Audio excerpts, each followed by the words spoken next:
Okay, so we are going to start on our first seam sample, and this is a 5/8 inch seam that is pressed open. So the first step says, using a marking pencil, mark a 5/8 inch seam along the 4-inch length side. So I can tell by looking at this that the 4-inch side is here because it is longer. So I'm going to find 5/8 on my seam gauge.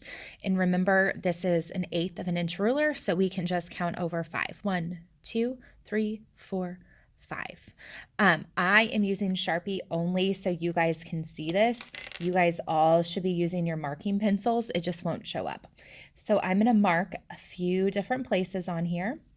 So it will help my guideline and keep me nice and straight as I am sewing. Okay.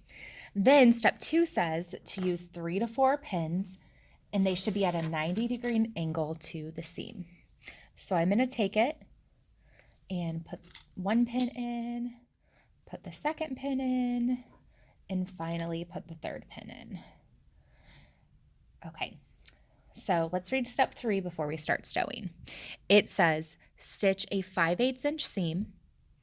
So 10 to 12 stitches per inch and press open. Be sure to backstitch at the beginning and the end of a seam. Do not stitch over the pins. Trim threads and press the seam open. So I'm going to double check settings on my machine. Our stitch length should be at 2.5. Our stitch width dial should be at 0, which it is. So I'm going to place this at my machine. Let me turn the light off because you guys can see better. I'm going to make sure that marking right there is nice and level.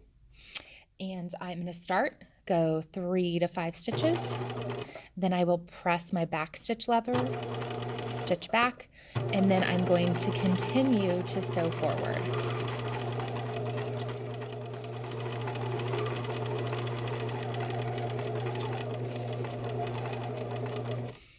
And then back stitch at the very end. Okay, I'm going to make sure I stop with my needle up, pull my threads about 3 to 5 inches kind of to the back, and then I will take my finished seam sample and trim all the threads off. The final step is going to be going over to the iron and taking my seam and pressing it open like so.